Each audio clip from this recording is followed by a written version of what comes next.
Hi guys, and welcome back to my channel. My name is Mary Fonseca, and if you haven't met me already, welcome to the channel. I'm really new on YouTube, so this is going to be a great way for us to get to know each other. And if you have watched my videos before, then welcome back. I'm so excited to have you here.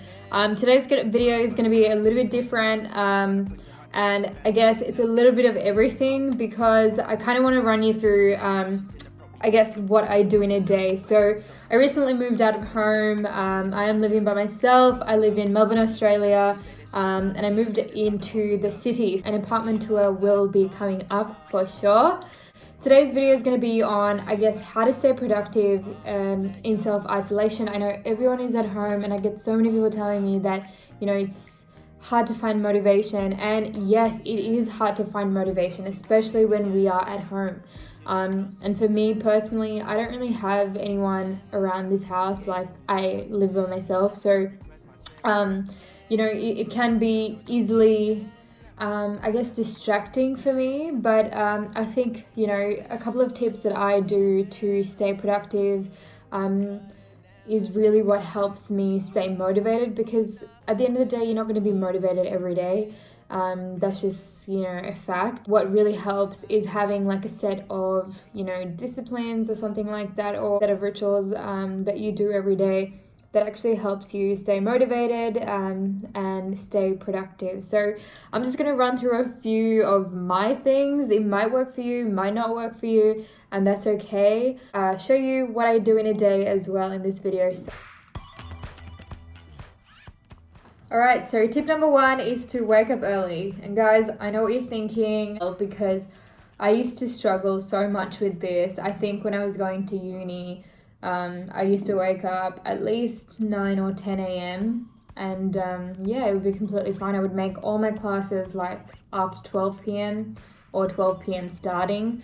So I hear you. But I think waking up early was definitely one of the hardest things for me to make a habit of, and one of the best things that came about after I made it a habit. So for some reason, waking up early just makes you so much more productive, so much more, you know, lively throughout your day, and you just have so much more time.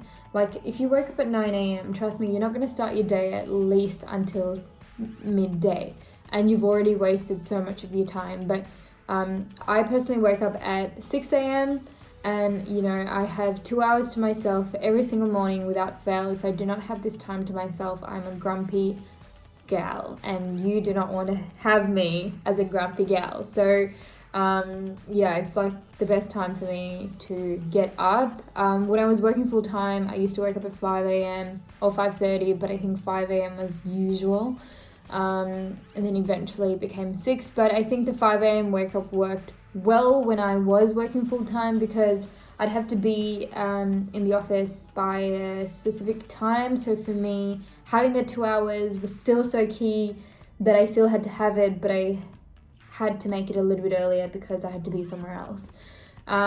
So yeah, now I am at home, which means I can wake up at 6, which is still early, and still have a great day. Alright, so tip number 2 is exercise. I exercise like 15 minutes a day, every day in the morning. Whether that's, you know, yoga or weight exercises. Usually it's only with a kettlebell. I literally have one piece of equipment, and I use that every single day, so I do that.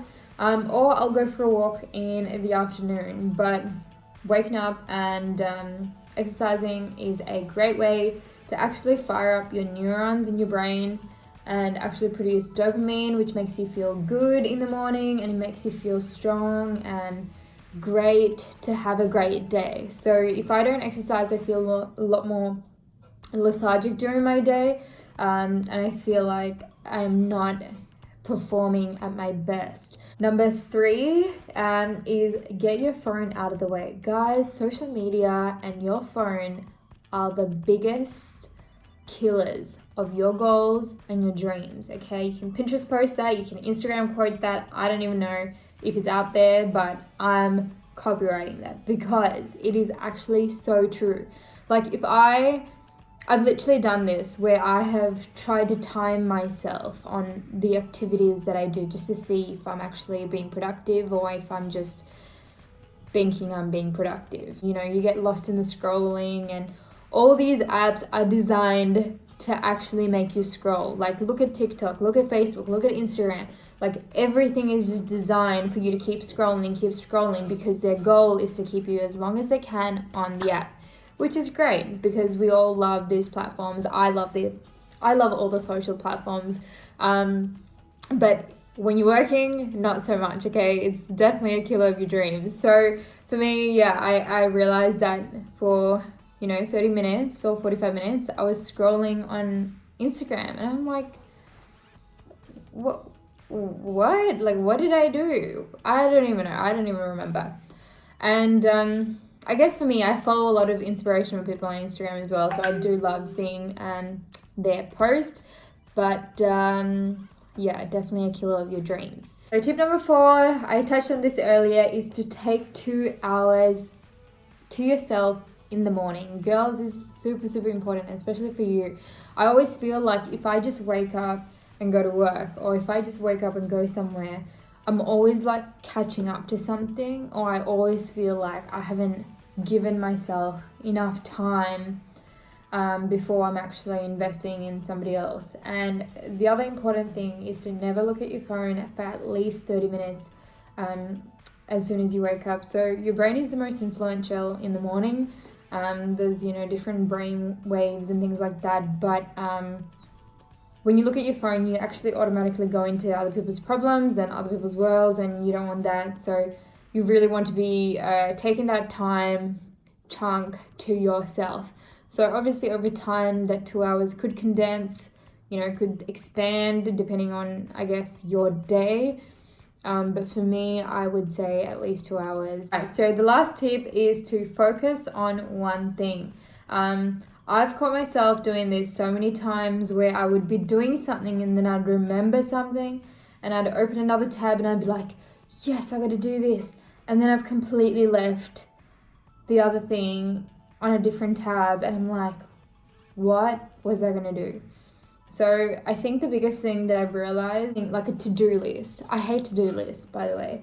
They're actually the worst. I like to have them in like a sheet or a calendar or something like that and just look at it and not actually have to do this. But I do this because it makes me think less about what I have to do and actually focus on what I need to do. So whenever I have something popping up in my head and I'm actually doing a task, I'll write it down on here. I never write it at the start of the day. I write it more as I'm going through the day, because these just pop up as I'm doing things and I'm like, I have to do this, I have to do that, I have to do this. So that's a great way to not deviate from your plan, not deviate from the task that you're doing, and actually follow through. And guys, let me tell you, I have not perfected this. I have not mastered this.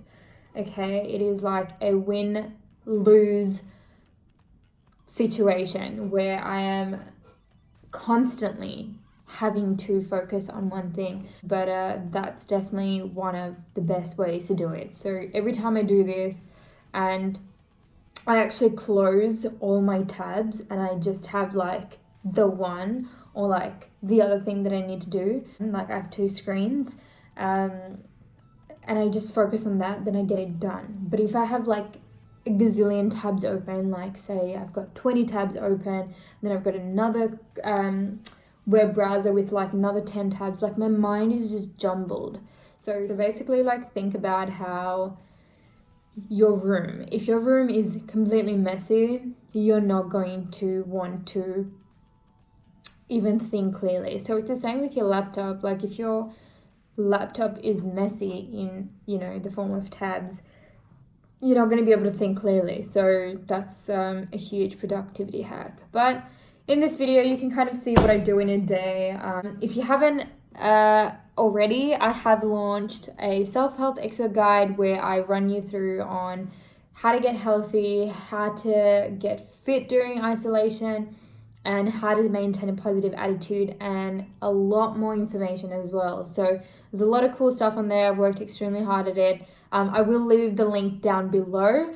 So if you want to grab that, definitely go for it. I'm only going to be having it available for probably another couple of weeks or days. I'm not sure, but I am going to be launching something else. So go grab the guide. It's going to definitely help you through this time, especially when it comes to, you know, maintaining a positive attitude and a healthy lifestyle and actually keeping fit and having accountabilities, which is essential. So thank you for watching my video. I hope you guys enjoyed it, and I'll speak to you guys soon, and enjoy the rest of your day.